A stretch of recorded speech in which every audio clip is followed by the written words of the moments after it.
next up, we've got a pre-recorded video from David Bowman from the University of Tasmania.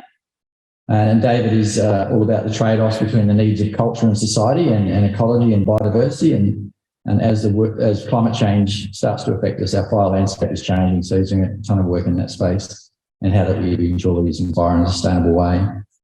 So he's exploring the relationships between fire, landscapes and humans so that he can answer these fundamental questions about how we're going to survive and thrive in that sort of a situation. Thanks, Tim.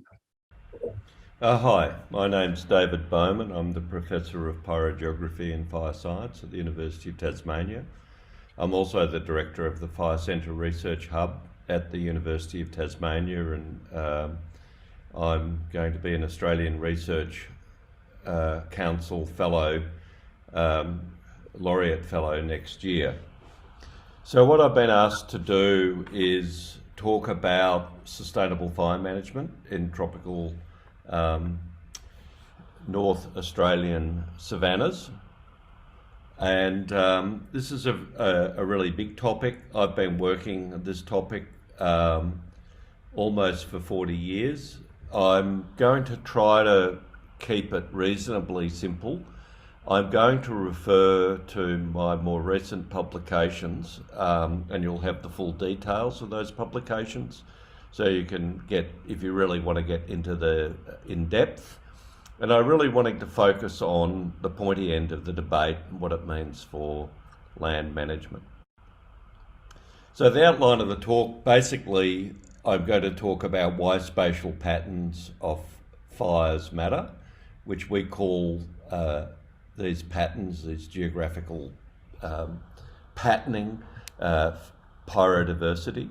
I'm going to talk about the grass fire cycle, how grass changes fire regimes and changes fire activity. And then that leads into some consideration of carbon management and smoke management, and then trying to pull the whole thing together about management implications.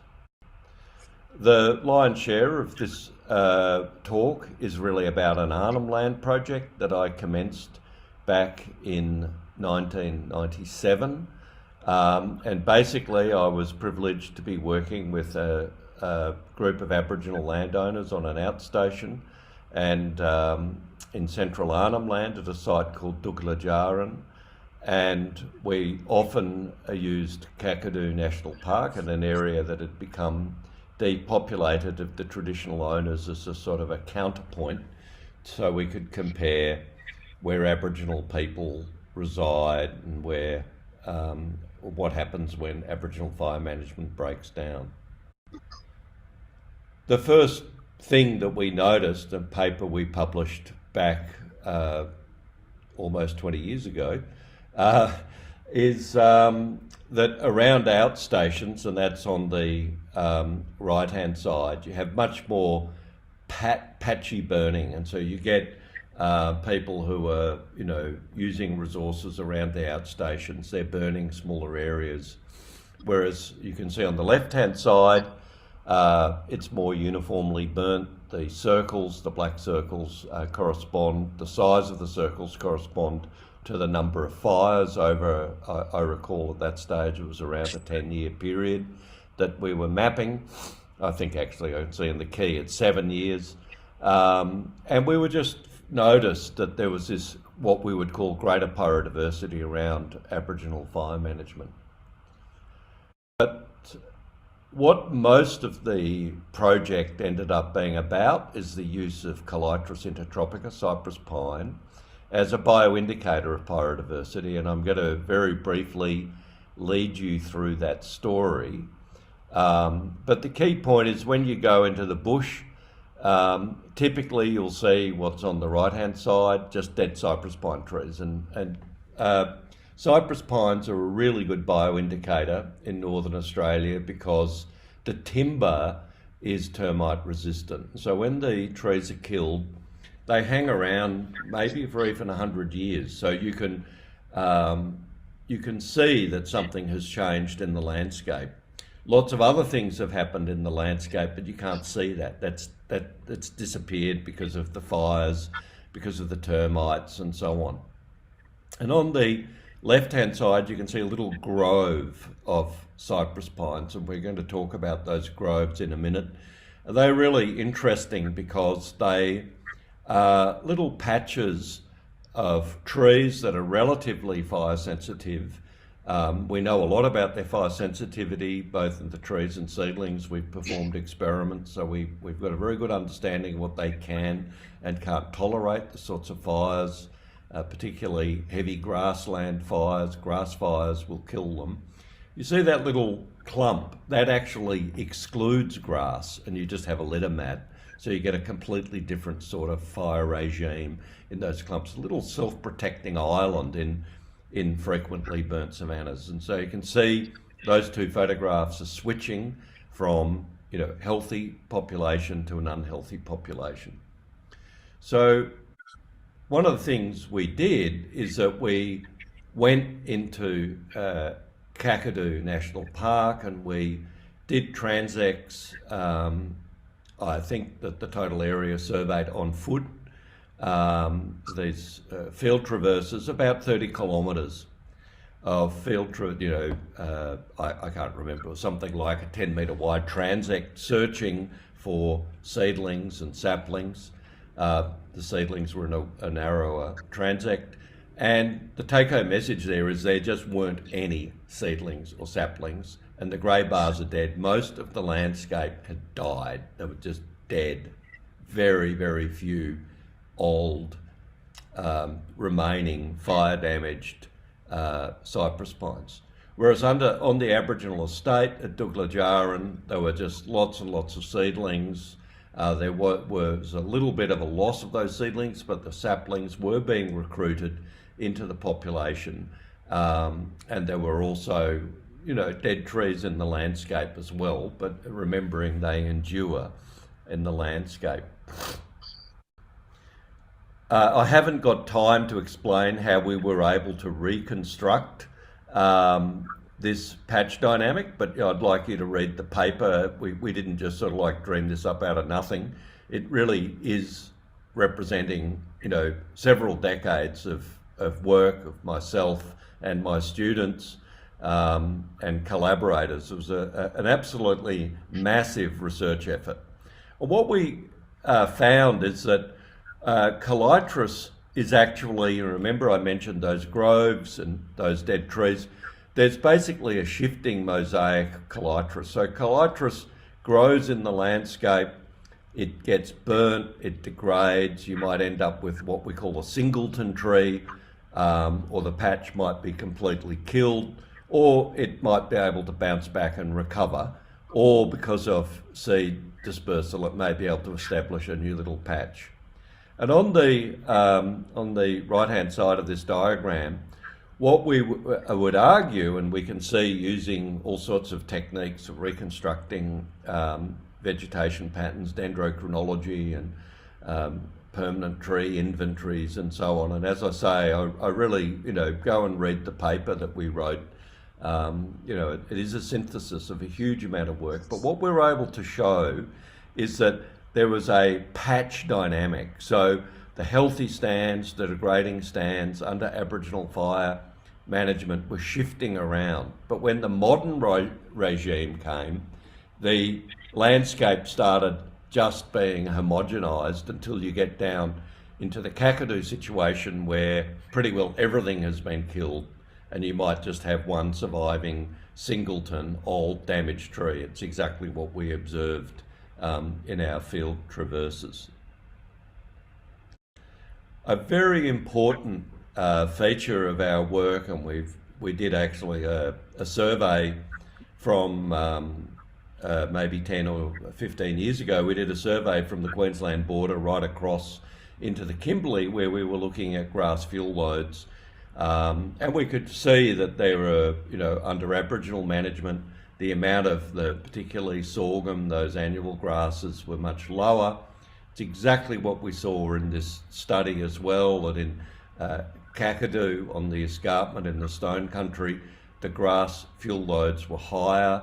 Again, they were patchy, but consistently using two different measures, and those two panels, two different ways of measuring it, we saw a very consistent pattern, particularly around the dead trees, that there was a lot more dry grass. So the grass fuel was building up, and that's basically consistent with the other research we've done, that we're seeing a grass fire cycle or widespread fires which are grassy feed more widespread fires, whereas if you've got a patchy fire regime, you don't get the large landscape-wide proliferation of flammable grasses. So this is a problem because grass burns much more efficiently than leaf litter. This is an important study that Brett Murphy and other colleagues and I did, funded by NASA, where we did a continental fuel survey. So we were sampling fuel types right across Australia. But one of the things that fell out of it is just how important this grass litter fuel trade-off is. And you can see in this graph that as you get a larger proportion of grass in the fine fuel biomass, then the proportion of consumption spikes right up to 100%. And if you have low quantities of grass, you get more incomplete combustion. That's actually really important, because that means if you're in the business of storing carbon, then you don't want a lot of grass, because if you get a lot of grass, you get basically all of the fine fuels that get burnt are being put back into the atmosphere as gas. But if you can grow wood, you can have litter fuels, then you can store a lot more carbon. And just to relativise that we've got the low rainfall areas, which are the open circles for our sample, and the high rainfall areas, the solid circles. Brett Murphy calculated that the benefit of reduced, if you switch from a late dry season fire regime to an early dry season fire regime, you're switching it from 60% to 46% in the proportion of fuel burnt, and in the high rainfall area it's 60 to about 38%. But you can see, so he's put those lines there about 60% to 40, and you can see that you can achieve much greater carbon storage, not by just switching the season of burning, but by reducing a grass fire cycle and increasing the amount of litter fuels in the landscape. So where does all this fit with smoke, and why would I be wanting to introduce smoke? Well, back in 2007, I was able, with a group of other scientists, including some from the Bureau of Meteorology, and what we did is that I had the insight that you could use the Darwin airport visibility record in the dry season to reconstruct the concentration of smoke in the atmosphere.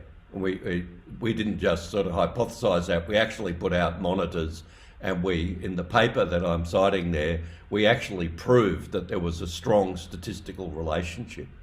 And armed with that relationship, we were able to reconstruct the transition from the predominance of Aboriginal fire management through into the early part of this century, where there was this sort of consistent change in the amount of fire management. And a lot of people had talked in the 1970s, 1980s, they started seeing a lot more grass in the landscape. And you will notice, particularly in June, July and August, there's a switch in the amount of air pollution, the estimated amount of air pollution, as we went from the 1950s to the early part of this century. So statistically, strongly statistical effect. And that's telling us that there was a massive landscape-wide change in fire regime, and I would argue that that maps perfectly with everything we've observed in the Arnhem Land project, the breakdown of the Aboriginal fire regimes, the legacy effect of those fire regimes, the building up of the grass, the driving of a grass fire cycle, the creation of basically a really serious landscape fire management problem. So one of the responses to the landscape fire problem is, these carbon abatement projects. And that's always, I think, the idea of involving Aboriginal people and all landowners and stakeholders in landscape management and increasing carbon outcomes and biodiversity outcomes is a really important idea. But I must admit that the way things have panned out, and other scientists, particularly with a stake in biodiversity, are saying that something might not quite be right here. So what I would like you to focus on is that this is a record of the number of exceedances of national air quality standards in Darwin.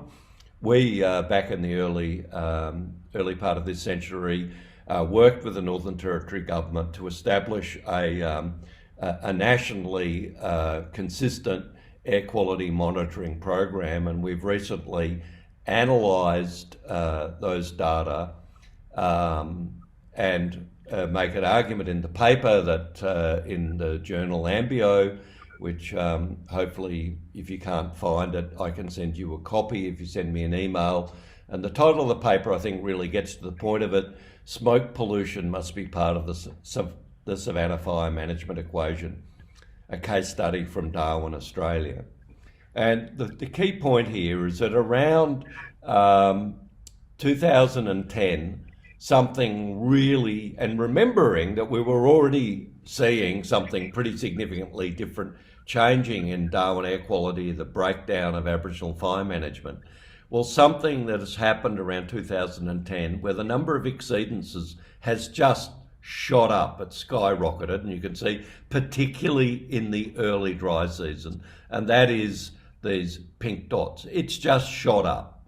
And in fact, it shot up so much, it's a point of great concern to the health department in Darwin, the Northern Territory Health Department. It's a concern for people interested in air quality, and it surely must be a concern for people interested in the management of carbon, because we know particles in the atmosphere scale very closely to greenhouse gas concentrations.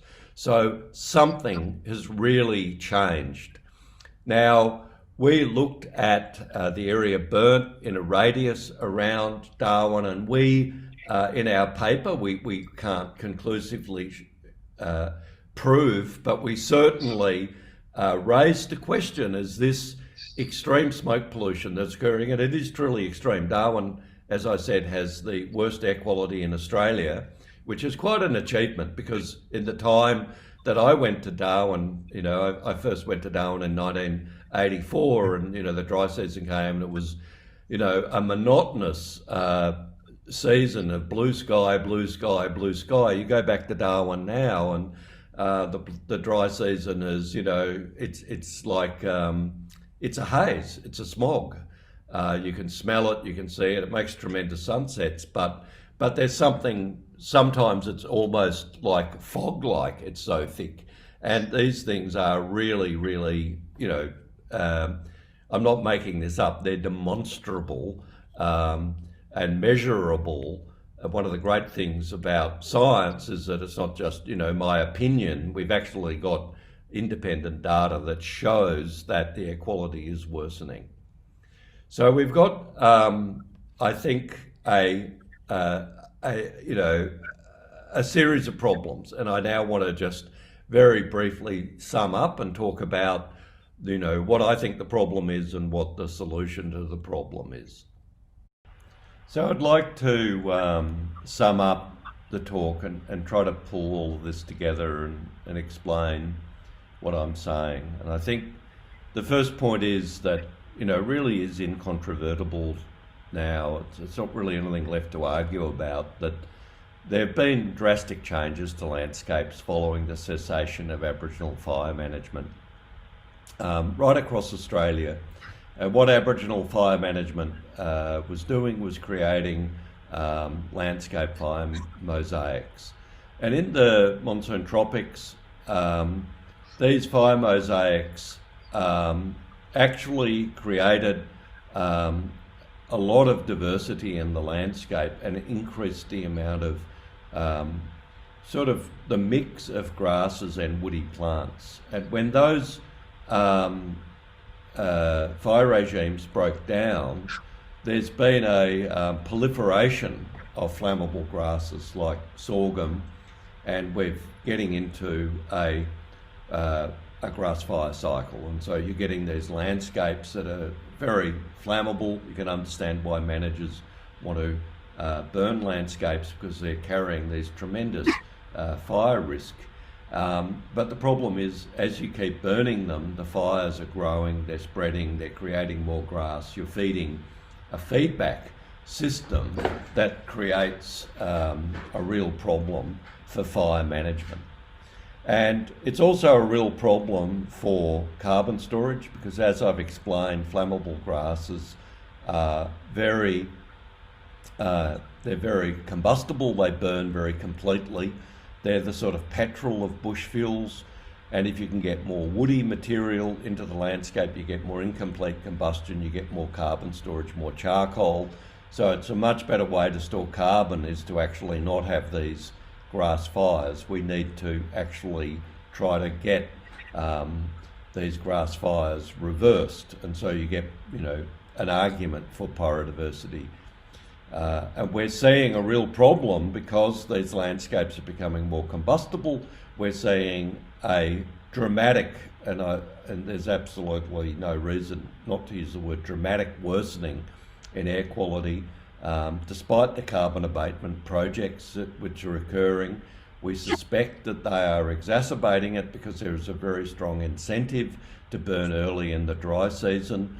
So you're feeding a grass fire cycle, and what we've got to do is, I think, rebalance those carbon abatement projects to really reward landowners who can keep unburnt country in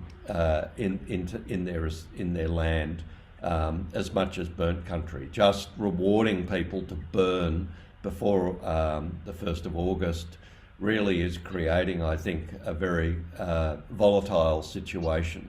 And so I think we really need to, get the blinders off and realise that management needs to start focusing in these, savanna landscapes, that we've got to control grass biomass, we've got to control grass fire cycles. We can do this by restoring fine-grain burn mosaics to reimpose the sorts of regimes that were demonstrably sustainable under Aboriginal management. So I think that there are a lot of diagnostics there now that something is not right. We're seeing it in the air quality, we're seeing it in the landscape, both in the the annihilation and the dieback of so many, obviously calitris, but goes with that lots and lots of other biodiversity is declining, and that we need to try to restore cultural burning Aboriginal fire regimes. And the way to do that, in my opinion, is to get back into understanding biodiversity, patch burning, and creating these mosaics where you will have fire in the landscape, but you're also maintaining long unburnt habitat. So there's a lot to discuss, a lot to think about. There's still a lot more to research, but anybody who is promoting a single solution and is not promoting evaluation is not really following the principles of continual improvement. The world is changing. We need to change our land management practices. We can't just be, it's all settled. This is what we're doing. No, we're making this up as we go along because the world is changing, the climate's changing. And I think that you can't just rely on a date for burning because the dry seasons and the wet seasons are changing so much. the capacity of the atmosphere to dry fuels out is changing, logs out, that we're seeing this everywhere, that there's a tremendous drying occurring in the landscape. So thank you very much, and I hope I will send the organisers my papers, and they should be able to, the ones that I've mentioned, they should be able to disseminate them to you, and hopefully you can read them. Thank you, and enjoy the rest of your discussions.